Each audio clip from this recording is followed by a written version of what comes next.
If we orchestrate our process to get a result, which is the performance, we would be teaching people how to buy, where to get value from, how to basically select a contract, which I don't think most homeowners know.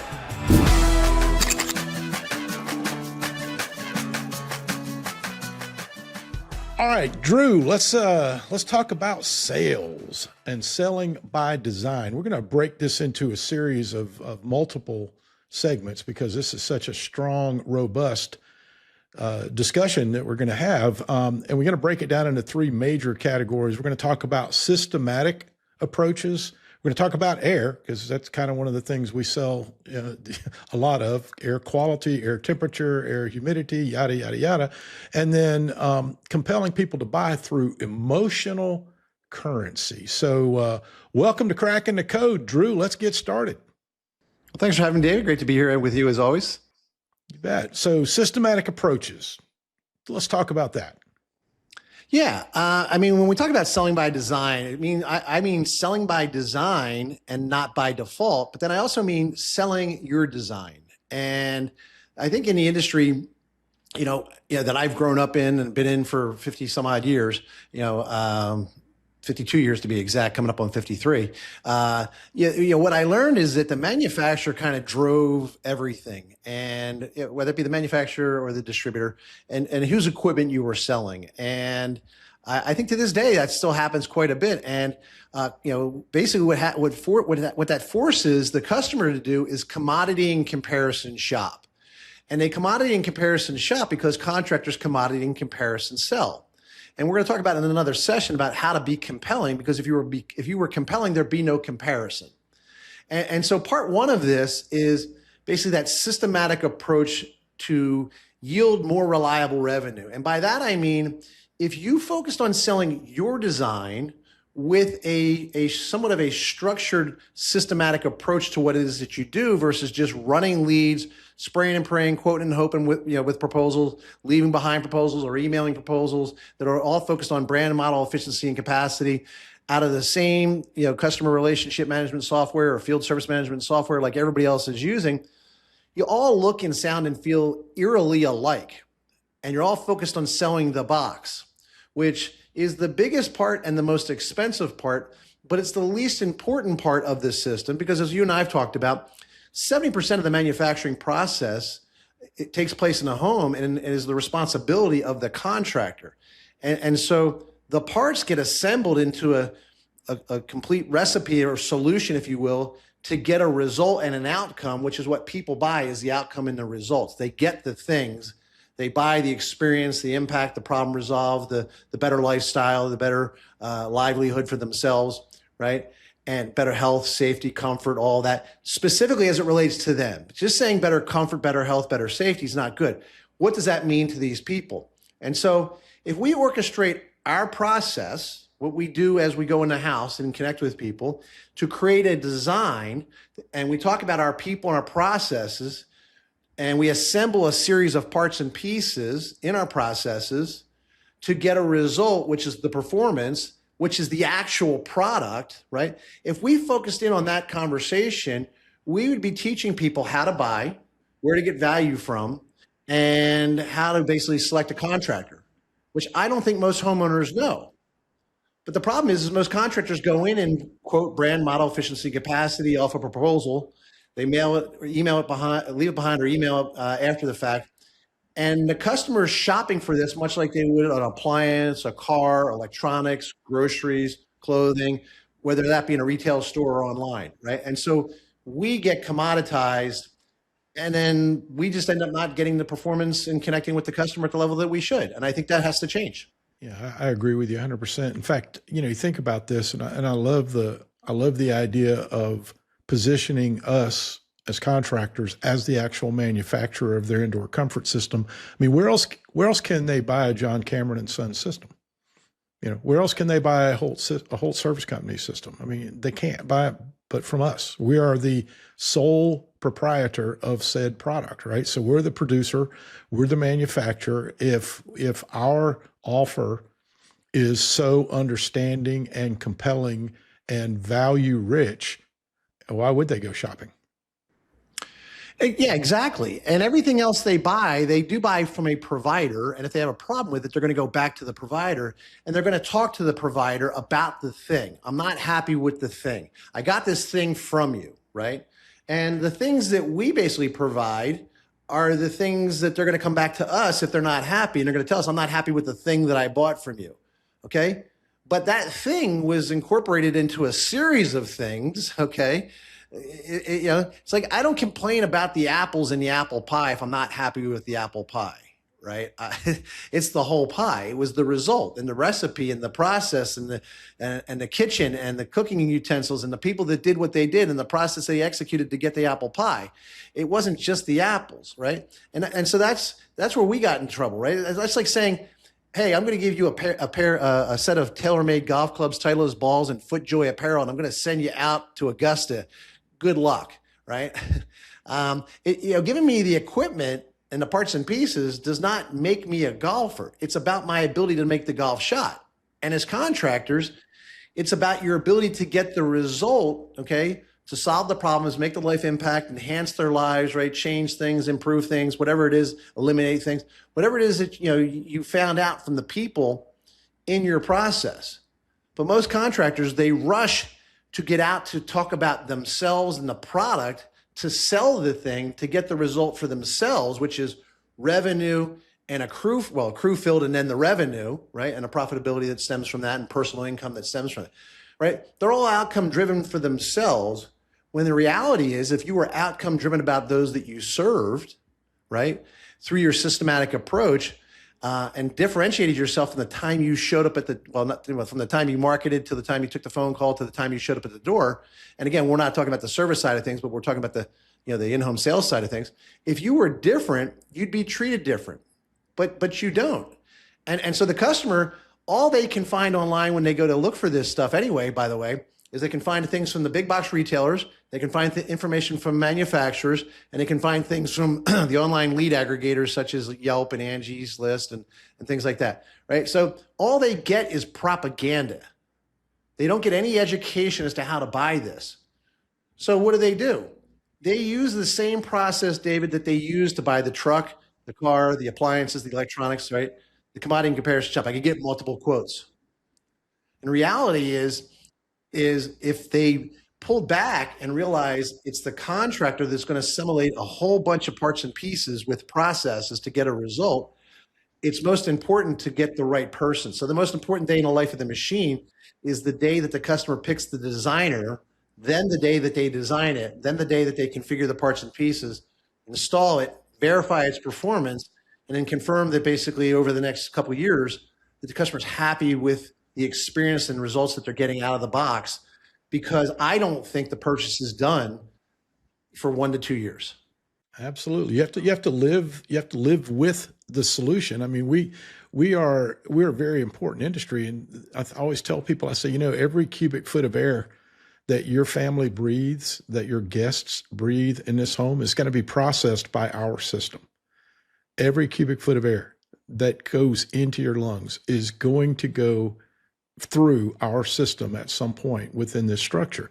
And if we don't get our part right, we could harm you. We could make you unhealthy. We could do all kind of crazy things if we don't do it right. So we're committed as a business, as a manufacturer, and we were manufacturing ultimate indoor comfort systems. That was our brand, if you will. So when we were manufacturing ultimate indoor comfort systems, it always started off with asking the questions of the customer, just like a doctor. I mean, they walk in and say, "Why are you here?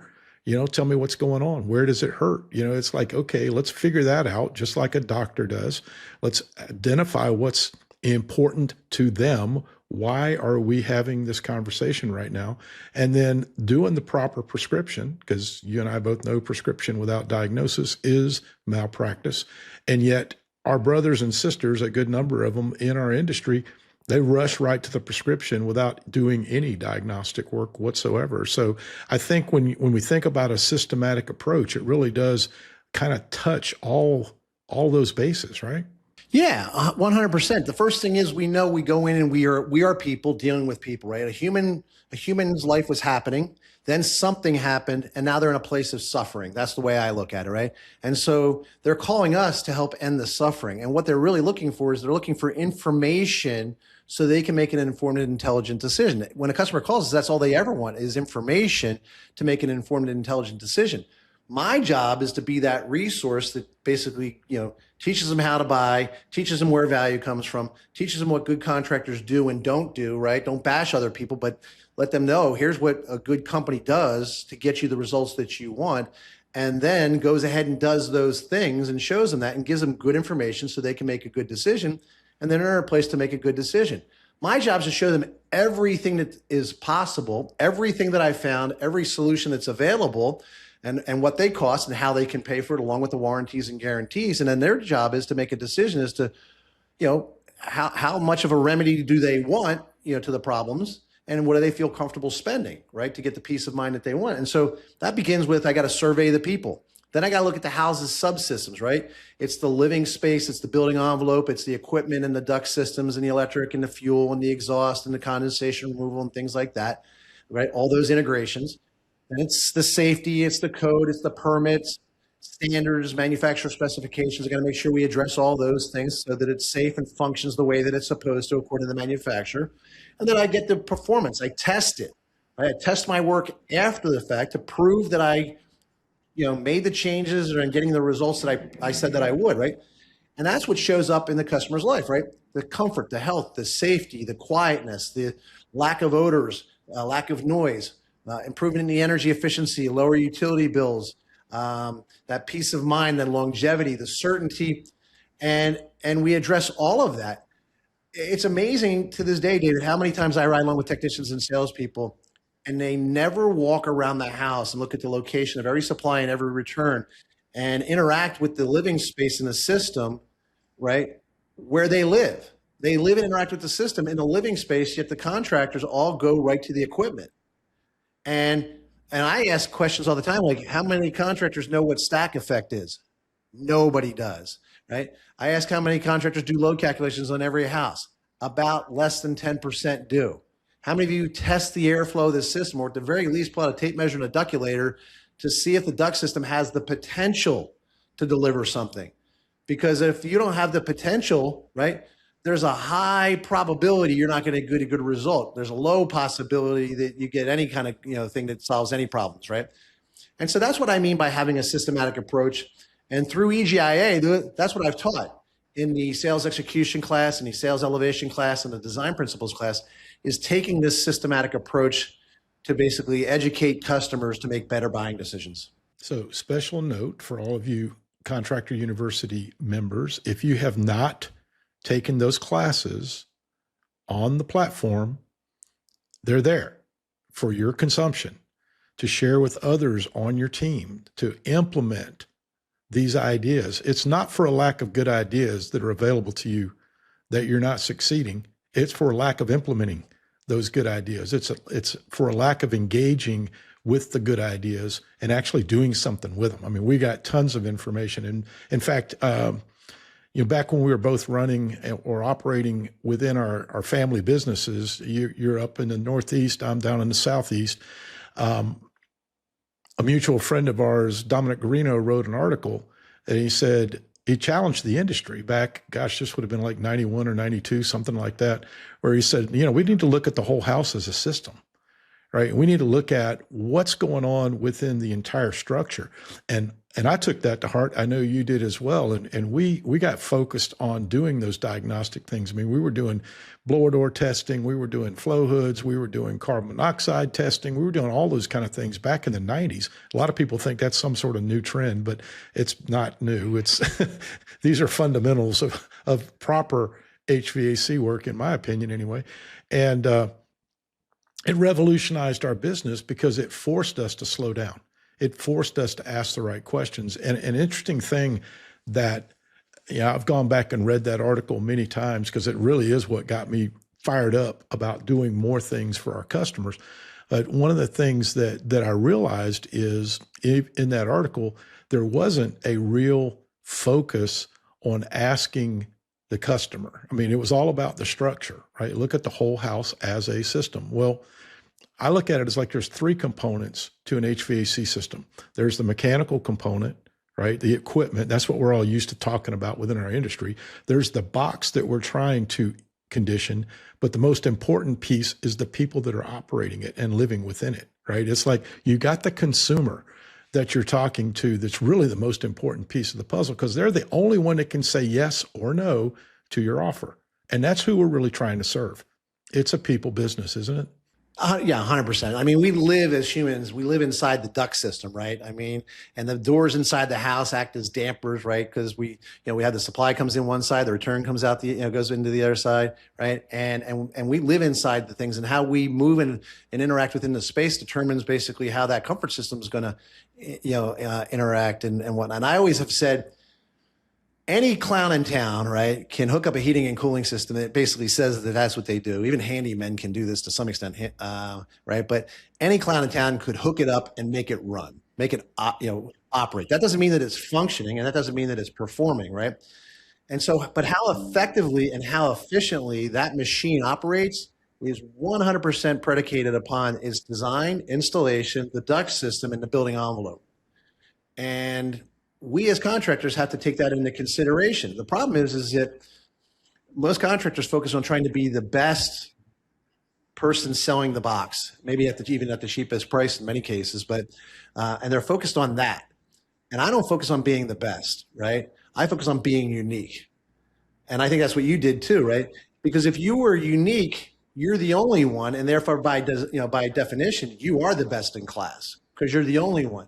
But if I'm the best of everything that's available, I could be the best some of the time. I just can't be the best of all the time, and I can't be the best for all the time, because that kind of comes and goes. But when you're unique, you're always the best. Because you're the only one, right? And that's what you did in your market. That's what I did in my market. That's what I do with my clients. And to this day, it's what I recommend that EGI members do as well. And that's a great way to end this segment, man. It's all about being your best, guys. It's all about looking through the eyes of your customer, provide the products and services they need, which is the essentials. They need heat if it's cold. They need cool if it's hot outside, right? What do they need? What do they want? Well, you won't know that unless you ask. But most importantly, in my opinion, is what do they deserve? What is it that they deserve? And what they deserve is being your best, just like what Drew just said. If you be your best, they'll be their best for you. They'll give you those 5-star reviews. They'll provide you with testimonials and referrals. They'll continue to do business with you as a professional through your maintenance program and your comfort clubs, and all the different ancillary products and services that you can offer will be opportunities to engage with them at even a higher level. And that's really what we're all about here. That's what we're trying to do, is help people enjoy the safest, healthiest, most comfortable and energy efficient home possible, delivered by professionals like you. So we look forward to talking to you, Drew, on the next segment. Let's get after it, and let's make this a great day. Have a good one. See you, man.